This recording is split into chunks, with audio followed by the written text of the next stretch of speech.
Hello, my name is Billy Martin and I'm the chairman of the Botetourt County Board of Supervisors.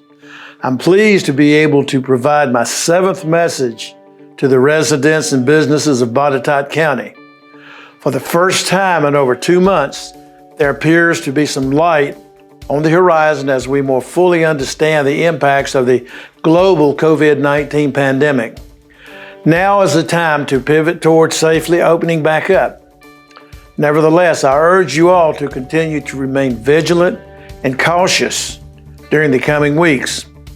It is our desire to get back to normal as quickly as possible. However, we also do not wish for any sudden spikes in COVID-19 cases because of the efforts to open up too quickly. I trust that each and every one of us will continue to do our parts to help keep our community healthy. Today, before briefly touching on the upcoming Board of Supervisors meeting next week, I want to take some time to recognize 2 groups of people who are quite special this week. First, May is graduation season, and Botetourt County is proud to have just over 400 graduating seniors from James River and Lord Botetourt High Schools. Since kindergarten, these students have been working hard for this day. It would be almost impossible to count the number of papers they have written, homework assignments turned in, or tests taken. However, all of it has paid off. We are proud of all of you and what you have done to get to this point, and we understand the special challenges you have faced in the past few months that have made you even stronger. In the end, though, I encourage all of the graduates not to think about the classwork and tests or the craziness of these recent weeks. I want you to remember hanging out with friends, the awkward first dates, the sports teams and clubs, dinners with family, and the opportunities to be young and to explore. Even if the world had not changed with the pandemic, you still have changed. And this is a big moment, and I am sure that you are ready to enter out into the world in new and exciting ways. My fellow board members and I, along with everyone in Botetourt County, celebrate with you.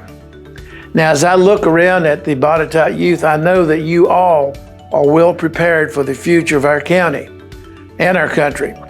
Take pride in growing up in one of the best and most beautiful places around.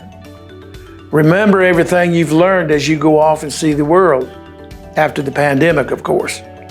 And then come back home to Botetourt. We are only as good as our people, and you will be the ones who will keep Botetourt great for years to come. Second, I would like to take a moment to recognize our EMS professionals. The Board of Supervisors declared this week, May 17th through the 23rd, as Emergency Medical Services Week, and we recognize their theme of EMS Strong, Ready Today, Preparing for Tomorrow. Now, more than ever, everyone involved with every aspect of emergency medical services plays an important role in keeping all of us safe and healthy. They provide 24 hours a day, 7 days a week, and often come to us during some of our greatest hours of need. These selfless individuals train and practice their skills to stay ready to provide life-saving care at a moment's notice. Now, as someone who both volunteered with a rescue squad many years ago and has had to call 911 for services, I know just how hard these people work every single day and how important their services are to the community. So I encourage you to take some time this week to say a special thank you to the men and women who serve the community in this way. Now that the fun part of my message is over, I would like to briefly discuss the upcoming Board of Supervisors meeting. While I and the other board members are consistently honored to be able to recognize the outstanding accomplishments of those in the community, we must also continue to perform the regular work of government. I continue to applaud the efforts of the constitutional officers and their staff, the school system, health department, social services, cooperative extension, and the general county staff as they work through these times for the betterment of Botetourt.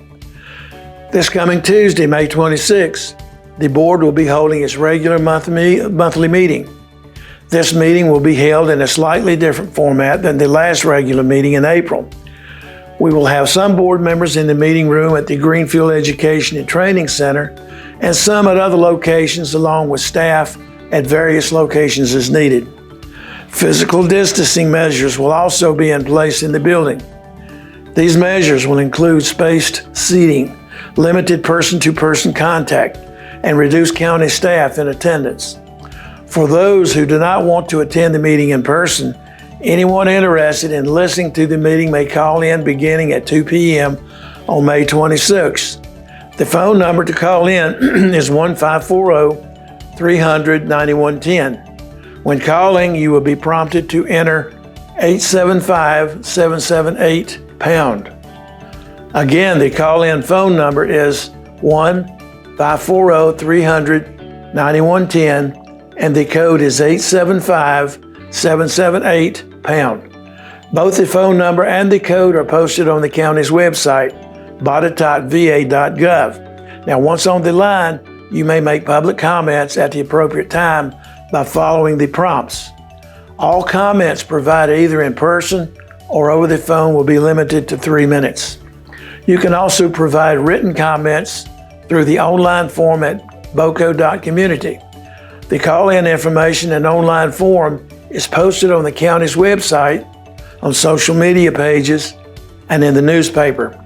A full agenda for the meeting will be posted on the Board of Supervisors website on Friday, May 22nd. The agenda for this meeting will consist mostly of routine business items such as approval and transfers of and appropriations and monthly expenditures and various appointments to different boards and other public bodies. I would like to point out, though, that we will be holding 2 public hearings of note during our 6 p.m. session. Now, these 2 public hearings relate to the utility scale wind farm proposed on North Mountain and Eagle Rock. This project was originally approved in 2016. However, the company has asked to make changes to the project. At the meeting Tuesday night, the board will receive a background report from staff, hear the recommendations of the Planning Commission, and have the opportunity to ask questions of the company. Then the board plans to hold a public hearing on a text amendment to the utility scale wind ordinance and a second public hearing on the application for the special exception permit, which would allow the project to move forward with the proposed changes if approved by the board. Now, the public will have the opportunity to provide input on both of these hearings. As a result of the hearings, the board may make a decision to approve or deny the amendment and application and can impose conditions on the project to which the company must adhere. Now, these 2 hearings by the board, in addition to the ones held previously by the Planning Commission, are required by law to ensure that the public has its say in the process. Furthermore, board members and staff regularly receive comments and questions about these and other projects, and all of this information goes into our decision making. This great amount of public input is unchanged even during this time of pandemic. Lastly, this weekend is Memorial Day, and while I encourage you to enjoy a little bit of downtime with family and friends in a physically distanced way, I also ask that you take a moment to remember those who made the ultimate sacrifice for our country. This coming holiday is more than just the official start of summer. It's an opportunity to be grateful to those who have helped ensure that we live in the greatest country on earth. Thank you for your time today, and may God continue to richly bless you, your family, and Botetourt County. Thank you.